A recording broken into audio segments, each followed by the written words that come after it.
My name's John Reed. I'm chairman of the corporation here at MIT, and my only function today and tomorrow is, frankly, to welcome you and tell you how happy we are that you could join us for this celebration. I assume most of you know that we're celebrating our 150th birthday.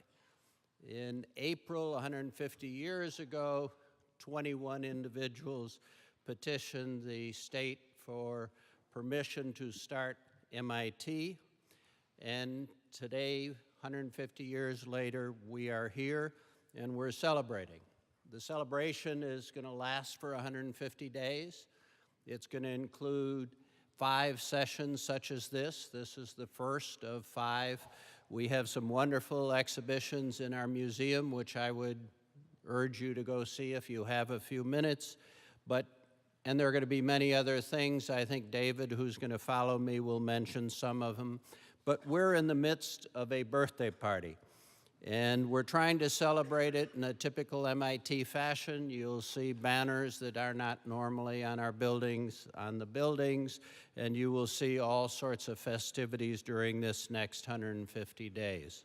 I would urge you to take advantage, look at us through the internet, come see us directly, and definitely participate in these various symposia because they are going to be exceptional, and as you can imagine, they will sort of show what MIT is today, and you will hear from many of your colleagues, and I would hope you will enjoy it.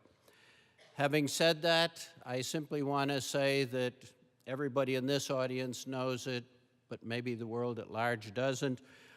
They think of us as an engineering school, a school of science, and few people realize that we have a school of humanities and social sciences, and that economics particularly has earned itself a very special place in the intellectual life of the United States and maybe the world.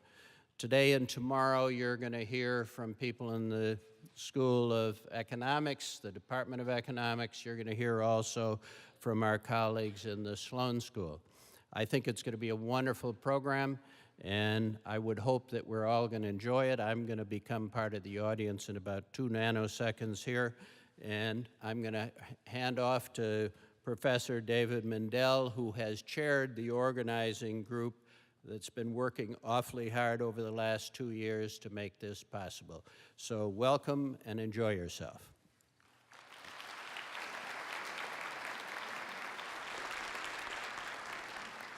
Thanks, John. It's my pleasure to introduce the MIT 150 Symposia on Economics and Finance.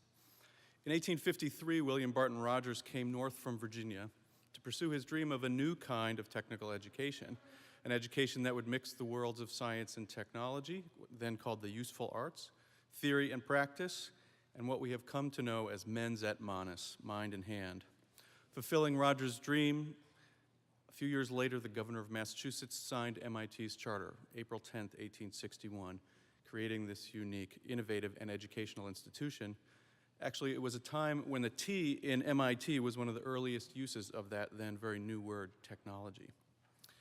Now we're celebrating 150 years of those accomplishments in a variety of fields, ideas, and inventions that changed the world and define it today, and especially of our students, our graduates, and alumni who have gone forth from this place to make their contributions to the world. As John mentioned, we've planned events, concerts, festivals, including, I'll point your attention to the Next Century Convocation on April 10th, which commemorates the actual signing of the charter creating the MIT Corporation. I also want to bring your attention specially to one of these projects, the Infinite History Project, which is a collection of more than 100 first-person oral history interviews, about 2 hours each, that have been posted on the web with full video and searchable text to match. And these interviews include Paul Samuelson, Bob Solow, Peter Diamond, Lester Thoreau, Jim Paterba, Bill Pounds, Glenn Urban, Jay Forrester, Howard Johnson, John Reed, and a number of others who have special interest for this community. We are here today, however, not only, and perhaps not even primarily, to commemorate the past, but also to envision the future. The intellectual core of MIT's 150 celebrations is what comprises the core of MIT. Thinkers, That is, students, researchers, professors, talking about great ideas, contemplating the world, and perhaps even making a little bit of progress on some of its problems. We honor our history by doing what we do best today and inviting the world in. This is the essence of the MIT 150 Symposia. This one is the first, but there are 5 that will follow. The others focus on converging science and engineering in the next era of cancer research, women's leadership in science and engineering, computation and the transformation of our world, the future of exploration in earth, air, ocean, and space, and new approaches to the problem of intelligence. Each one of these was chosen for its leading faculty, the exciting new ideas it represents, and the symposium's focus on more than one department and more than one school.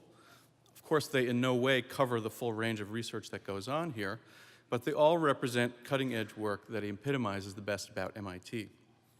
My thanks to Professors Jim Paterba of the Department of Economics and Andrew Lowe of the Sloan School for their willingness to step up and organize this historic gathering, as well as to all the participants who have traveled, in some cases far and wide, to come here and be part of this. Particularly, I also want to thank the MIT 150 staff, who all holed up in a hotel down the street last night so they could make sure they could be here and have it as beautifully organized as it is, and have made this all flow as smoothly as it will today.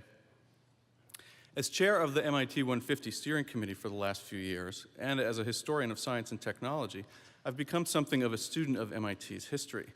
One lesson of that history is that each generation remakes and rethinks the Institute, and indeed the whole idea of research, in a whole new way.